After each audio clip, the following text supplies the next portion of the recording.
چرته چې امن او غیرت نه د مار خپه جوړه شي.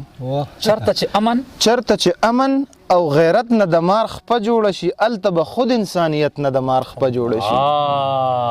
منظر صاحب چرته چې امن او غیرت نه د مار خپه جوړه شي، الته به خود انسانیت نه د مار خپه جوړه شي. او مزه به وکړي چې د مینې بیرغ وځلیږي، مزه به وکړي چې د مینې بیرغ وځلیږي، مزه به وکړي چې نفرت نه د مار خپه جوړه شي.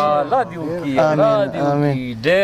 ډېره زیاته مننه. مزه به وکړي چې د مینې بیرغ وځلیږي او مزه به وکړي چې نفرت نه د مار خپه جوړه شي. او چې په قدم قدم دروغ کامیابي مومي یاره، چې په قدم قدم دروغ کامیابي مومي یاره، چې په قدم قدم دروغ کامیابي مومي یاره، په داسې قوم کې صداقت نه د مار.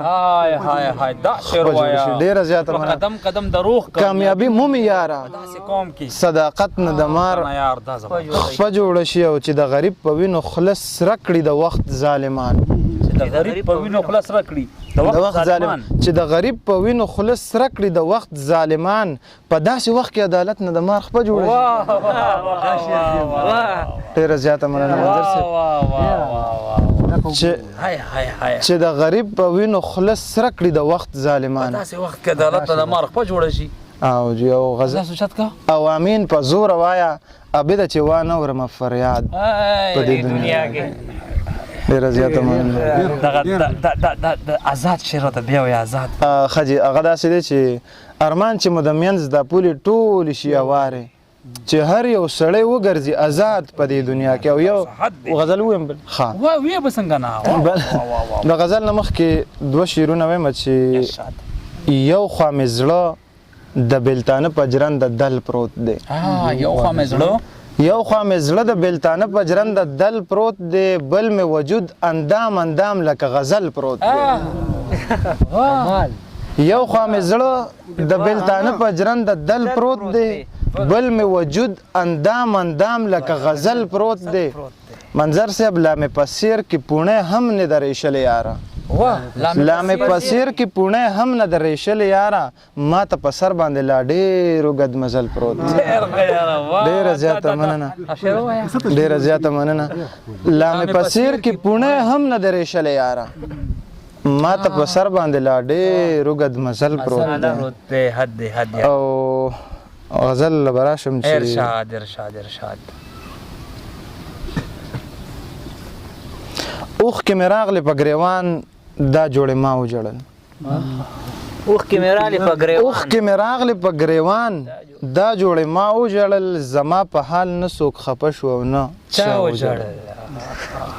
اوښکې مې راغلې په ګریوان دا جوړې ما وجړل، زما په حال نه څوک خفه شو او نه چا وجړل. ما هېرولو خو په هېره راته بیا رایاد شو، ما هېرولو خو په هېره راته بیا رایاد شو، په موده پس مې یو سړي پسې نن بیا وجړل. ډېره زیاته مننه. ډېره مننه.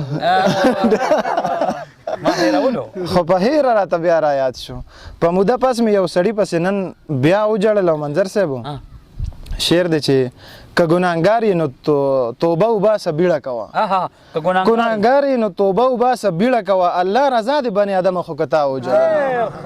ډېر عظیم شعر دی. مننه منظر صاحب. مننه. که ګناهګار یې نو توبه وباسه بیړه کوه، الله رضا د بني ادمه خو که تا وجړل. او غربت ورک شي مونږ دې ورک کړو د خپل خوږ وطن نه، خپل مسافر بچي پسې نن یو بابا وجړل.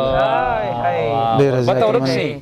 مونږ دې ورک کړو د خپل خوږ وطن نه، خوږ وطن نه، خپل مسافر بچي پسې نن یو بابا وجړل. او منظر صاحب شعر دا دې هم تاسو ته ډالۍ وي چې خلک خوشحاله او خندل یې ګډېدله ډمه، خلک خوشحال و خندل یې ګډېدله ډمه، ابد ما د پښتنې پیغلې حیا وجړل. ډېره زیاته مننه. خلک خوشحال و خندل یې ګډېدله ډمه، ابد ما د پښتنې پیغلې حیا وجړل.